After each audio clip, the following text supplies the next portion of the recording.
Hi students, my name is Ankush and in this video I will discuss about the class 11th topic, that is trigonometry calculation. Clear? So most of the students got confused about this topic. Clear? So here I have a suggestion. अगर आपको कभी भी कोई भी topic chemistry का करना हो तो सबसे पहले आपके माइंड में दो क्वेश्चन होने चाहिए कि इस टॉपिक को रीड करने का मीनिंग क्या है, जो ये नेम है इसका मीनिंग क्या है और इसको यूज क्यों करना है. क्लियर? सो अगर आपने इसको अच्छे से अंडरस्टैंड कर लिया तो आपका टॉपिक बहुत ज़्यादा इजी हो जाएगा. सो शुरू करते हैं हम. Topic is stoichiometry and stoichiometric calculation. So student, this is the topic I will explain in detail so that you can try the numerical at home. Clear? So सबसे पहले आपको उसका बेसिक और नॉलेज होनी चाहिए कि उस टॉपिक में है क्या. So here what is the meaning of stoichiometry. Stoichiometry का मीनिंग होता है calculation of masses, sometime volume of reactant and product. Means in this topic you are going to read about the masses and volume of reactant and product. So यहाँ पे आपकी chemical equation होगी. Clear? सो यहाँ पे chemical equation, अगर आप वहां पे केमिकल इक्वेशन है तो आपकी केमिकल इक्वेशन बैलेंस्ड होनी चाहिए. So here the topic is means equation should be balanced. First check the equation is balanced or not, 10th class topic. Then element should be written in the form of molecule, means you can never write here N because this is nitrogen which exists in molecular form. Clear? And these are the method you have to check. First of all, क्योंकि this is a main base, because अगर आपकी chemical equation balance नहीं है तो आपका पूरा topic wrong हो जाएगा और अगर आपका मॉलिक्यूलर फॉर्म में नहीं लिखा है. क्लियर? सो इस टॉपिक में अब हम रीड करेंगे. Now we read mass, moles and number of molecules. Here I have write the means equilibrium sign that is reversible. Now we will understand its meaning and proper so that you can solve this.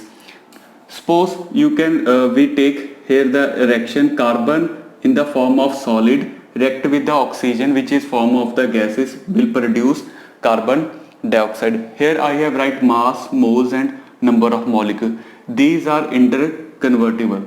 Clear? So इसका meaning क्या है? Here the meaning is what is atomic mass of carbon? 12 means 12 gram carbon when react with oxygen there is a formation of 44 gram of carbon dioxide. 44 gram कैसे है? Carbon mass is 12, oxygen mass is 16. How many atoms are there? 2. So here we get 44. So आप इस equation को किस तरह से read कर सकते हो? 12 gram of carbon react with the oxygen which will give you 44 gram of carbon dioxide. ये आपकी स्टैंडर्ड इक्वेशन है, तो आपको स्टैंडर्ड इक्वेशन को समझ आना चाहिए. Next, here I have discussed mass.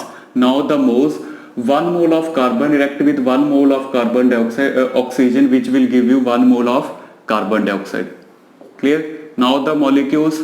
1 molecule of carbon react with 1 molecule of oxygen and 1 molecule of carbon dioxide. ये कैसे पॉसिबल हो गया कि आप मोल और नंबर ऑफ मॉलिक्यूल्स को इक्वेट. हाँ, आप यहाँ पे किसी भी चीज को यूज कर सकते हो. आइदर आप मास यूज करो, मोल यूज करो, मॉलिक्यूल. बोथ मोल और मॉलिक्यूल्स को इंटर कन्वर्टिबल है. अगर आप यहाँ पे मोल कंसिडर करते हो तो पूरी इक्वेशन को मोल में कंसिडर करो. अगर आप मॉलिक्यूल में कंसिडर कर रहे हो तो वो मॉलिक्यूल में कंसिडर होगी. सो ये आपका अगर मेथड क्लियर है सो आप इजी से न्यूमेरिकल कर सकते हो. Is it clear?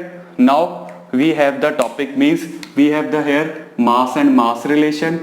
Second mole and mole relation. Last is mole and volume relation. अगर आपको ये स्टैंडर्ड कंडीशन अच्छे से क्लियर हो गई तो आप किसी भी टॉपिक को बहुत इजी से कर सकते हो. Clear? Now we are going to move our first relation, mass relation. Now what is the meaning of mass and mass relation?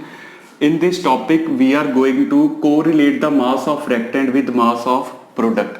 सो इस न्यूमेरिकल में आपको क्या होगा? मास ऑफ प्रोडक्ट दिया होगा, मास ऑफ रिएक्टेंट भी आपको कैलकुलेट करने के लिए कह सकते हैं. आइदर आपको क्या कह सकते हैं कि रिएक्टेंट का गिवन आपने मास का बताना है. सो मास एंड मास रिलेशन में इसी तरह का क्वेश्चन आता है.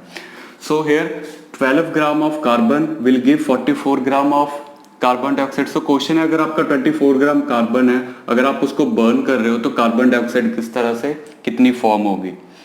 क्लियर? सो अगर आपको ये क्लियर है सो अब हम क्या करेंगे, इक्वेशन को स्टैंडर्ड के साथ मैच करेंगे. 12 gram of carbon will give you 44 gram of carbon dioxide. अब इसके बाद आपने यूनिटरी मेथड लेना है, 1 gram of carbon will give you 44/12 gram of carbon dioxide. Clear? Here we have to find the 24 gram. You have to just understand this equation very deeply. Clear? Here we get 44 gram of carbon will give you 44/12 into 24 unitary method. Here you get 88 gram of carbon dioxide. So here this equation is most important. आपको standard equation अगर समझ में आ गई है तो आपको unitary method लगा के आप किसी का भी कैलकुलेट कर सकते हो। इस इक्वेशन को अच्छे से अंडरस्टैंड करो। Clear? Now we have our relation that is mole and mole relation. मैंने यहाँ पे डिस्कस भी किया था। Suppose here they have the given the equation, 1 mole nitrogen 3 moles hydrogen के साथ रिएक्ट करके 2 मोल्स अमोनिया के फॉर्म करता है। Clear? 1 mole of nitrogen react with 3 mole of hydrogen will give you 2 mole of ammonia. Here the question is how many mole of ammonia formed if 0.3 gram of hydrogen is consider. Means अगर हम आपके पास ammonia कितनी form होगी अगर आप 0.3 gram hydrogen की consider कर रहे हो। So here in the solution, so before starting this I will give you suggest you in most of the IITs exam this question will come and sometime they will confuse you here by giving unbalanced the chemical equation. So you have to just check equation should be balanced. So here solution is 3 mole of hydrogen will give you 2 mole of ammonia. Standard equation से पता क्या वही means आपको standard equation समझ में अगर आ गए तो आप बाकी क्वेश्चन सॉल्व कर सकते हो। Here question is 0.3 mole of hydrogen. First of all here we have to calculate for the 1 mole. Clear? So for the 1 mole of hydrogen we get 2/3 mole of ammonia. Means अगर 2 moles produce करे तो 1 मोल कितने produce करेगा? 2/3 moles of ammonia. Now here we get 1 mole of, now we can calculate for the 0.3 mole. 0.3 mole of hydrogen will give you 2/3 into 0.2 mole of ammonia. So this is a simple method. Just understand this equation carefully. Clear? Means आपको अगर ये explanation समझ में आ गई तो आगे question बहुत easy है। Last is mole and volume relation. Clear?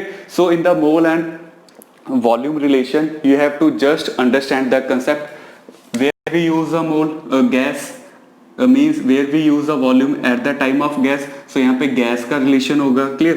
so here they have give when we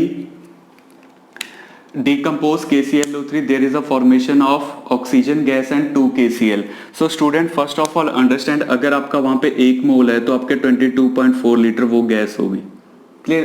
किसी भी गैस के लिए अगर 1 मोल लिखा है तो वहां पे 22.4 लीटर गैस प्रेजेंट रहेगी। ये स्टैंडर्ड कंडीशन में हर जगह कांस्टेंट रहेगा। क्लियर? अब they have given you question 0.5 mole of KClO3 decompose how many litre of oxygen form. अब आपको ये बताना है कि अगर आपका 0.5 मोल KClO3 डिकम्पोज होगा तो कितने लीटर आपका यहाँ पे ऑक्सीजन फॉर्म होगा। So first of all move to the standard equation. 3 moles of KClO3 decompose to give 3 by here 2 moles of KClO3 decompose give 3 into 22.4 liter of oxygen. So what is the meaning here? Equation किस तरह से आई? अगर आप check करो 2 moles जब react करते हैं तो 3 मोल्स फॉर्म होते हैं तो 1 मोल में कितनी गैस हुई? 22.4 लीटर। सो 3 मोल्स में कितनी होगी? आपको मल्टीप्लाई करना पड़ेगा 3 into 22.4 लीटर। सो वही हमने यहाँ पे मल्टीप्लाई किया। If we get for the 1 mole, so for the 1 mole 3 into 22.4 liter divided by 2. Simple आप डिवाइड कर दो। नेक्स्ट क्वेश्चन इज 0.5 मोल। सो 0.5 मोल के लिए आप मल्टीप्लाई करो बिकॉज आपने 1 के लिए कैलकुलेट किया है। मॉलिटरी यूनिटरी मेथड लगेगा। So when we multiply it with 0.5 our answer is 16.8 liter. So student, this is a simple explanation for this topic and you can take the screenshot of this topic. If you like this video and understand the concept, subscribe my channel. I will upload the video for the chemistry regularly. Clear? And if you have any doubt you can give the suggestion, either any you have problem regarding the topic you can just write in the comment box. Clear?